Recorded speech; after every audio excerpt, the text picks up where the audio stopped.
नमस्कार साथियों, स्वागत है आपका चहल एकेडमी के इस प्लेटफॉर्म पर, जहां आज हम बात करेंगे भारतीय इतिहास के ऐसे महान सम्राट के बारे में जिन्होंने न केवल भारत को राजनीतिक तौर पर एकीकृत किया, अपितु धर्म और अहिंसा का इस प्रकार संदेश दिया जो आज तक हम सब के लिए प्रेरणादायी है। तो चलिए शुरुआत करते हैं इस महान सम्राट अशोक के बारे में। अशोक के बारे में ये कहानी शुरू होती है मौर्य वंश से। मौर्य वंश के तीसरे राजा अशोक 269 बीसी में अपनी सत्ता को ग्रहण करते हैं। जब यह अपनी सत्ता पर जब शासन पर बैठते हैं, शासन पर बैठने के साथ ही क्षेत्रीय विस्तार का एक क्रम शुरू हो जाता है और यह क्षेत्रीय विस्तार हमें अफगानिस्तान से लेकर बांग्लादेश तक दिखाई देता है। इसी क्षेत्रीय विस्तार की अगर हम बात करें तो भारत राजनीतिक तौर पर एक सशक्त रूप में उभरकर जो है वो सामने आता है, जिसकी एक सबसे बड़ी परिणति हमें कलिंग के युद्ध में देखने को मिलती है।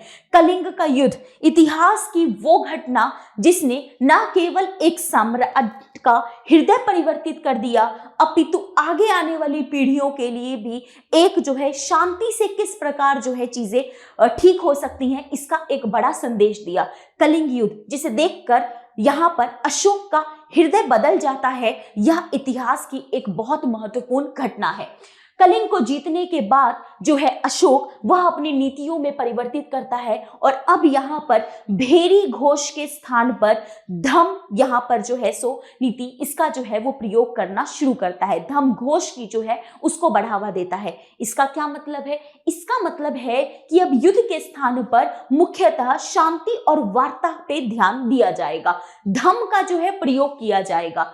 तो अब आपके सामने एक प्रश्न ये भी आएगा कि ये धम की नीति क्या है?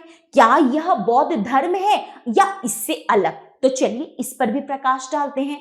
हम धम नीति की बात करें तो यह मुख्य ध्यान रखिएगा कि यह बौद्ध धर्म नहीं है। यह जो धम नीति है यह सदाचार है, यह नैतिकता है, यह वो सामान्य व्यवहार है जिसकी सम्राट अशोक अपनी जनता से अपेक्षा करता है।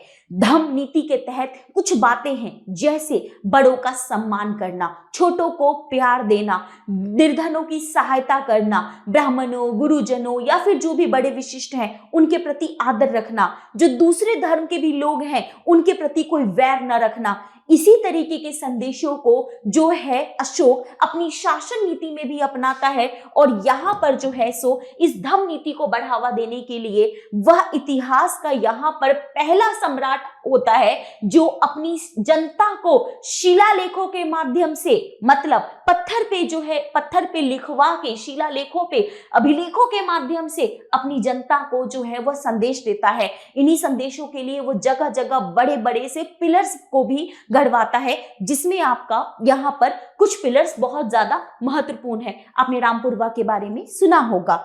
इन्हीं शिलालेखों में से अगर हम बात करें तो जो 13वां शिलालेख है वो बहुत बहुत महत्वपूर्ण है। 13वां शिलालेख ही इन्हीं धर्म नीतियों के बारे में बताता है, जिसके बारे में अक्सर आपसे एग्जाम में प्रश्न पूछ लिया जाता है। इसके अलावा अगर हम यहाँ पर बात करें तो न केवल भारत में अपितु अशोक यह शांति का संदेश जो है वो बाकी दुनिया में भी प्रसारित करने के लिए अपने यहाँ से दूत जो है भेजता है। अपनी पुत्री, ठीक है, संघमित्रा को, अपने पुत्रों को वहां पे श्रीलंका में, दक्षिण पूर्व एशिया में जगह जगह भेजता है, जिससे यह शांति की नीति जो है, यह जो है धमघोष की जो नीति है, इसको जो है वो आगे बढ़ावा दिया जा सके। यही रीजन है कि आज हम अंतरराष्ट्रीय पटल पर कहते हैं कि दुनिया ने जहां पर युद्ध को जन्म दिया, हमने यहाँ पर बुद्ध को जन्म दिया। मतलब कहने की क्या बात है कि हमारा बुद्ध यानी शांति का हमने पूरी दुनिया को संदेश दिया। ये शांति की अभिप्रेरणा हमें यहाँ पर अशोक के साम्राज्य से हमें देखने को मिलती है।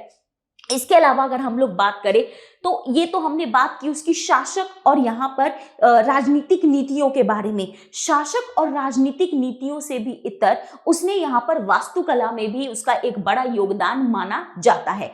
कैसे माना जाता है?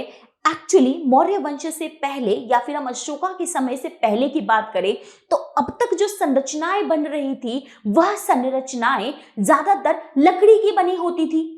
अशोका के समय से वह जो संरचना है अब वो पत्थर की बननी शुरू हो जाती है और अशोक वह सम्राट है जिसने सबसे ज्यादा स्तूप निर्माण को बढ़ावा दिया। तो अब आपके दिमाग में एक प्रश्न ये आ सकता है कि स्तूप क्या होता है। स्तूप को आप जाने से पहले आप ये ध्यान रखिएगा, स्तूप ऐसी एक टिले जैसी संरचना होती है, ठीक है, जिसके भीतर यहाँ पर बौद्ध धर्म से जुड़े अवशेषों को रखा जाता है। या तो यहाँ पर जनरली क्या है कि क्या हो, इनसे महात्मा बुद्ध से जुड़े हुए अवशेषों को या फिर यहाँ पर उनको रखा जाता है। तो दूसरा प्रश्न ये है कि क्या केवल ये बौद्ध धर्म में ही स्तूपों की संकल्पना है?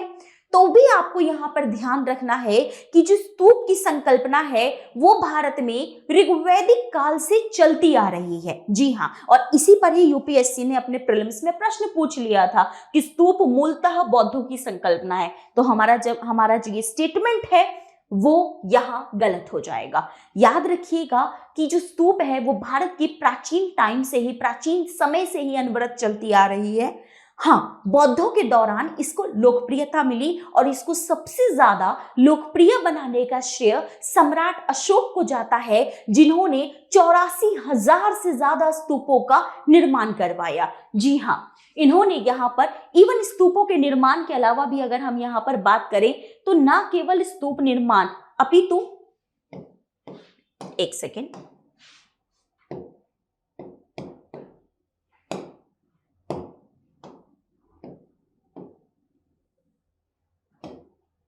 न केवल स्तूपों का निर्माण अपितु यहाँ पर जो है सो इस दौरान जो अन्य पंथ जो उभर रहे थे, जैसे कि एक था आपका आजीवक पंथ, जिसके प्रमुख थे मक्खली गोशाल, जो जनरली जिसको हम आम बोलचाल में लोकायत भी कहते हैं। आपने वो सुना होगा ना, फिलॉसफी जब तक जियो सुख से जियो, कुछ इस तरह की फिलॉसफी से संबंधित।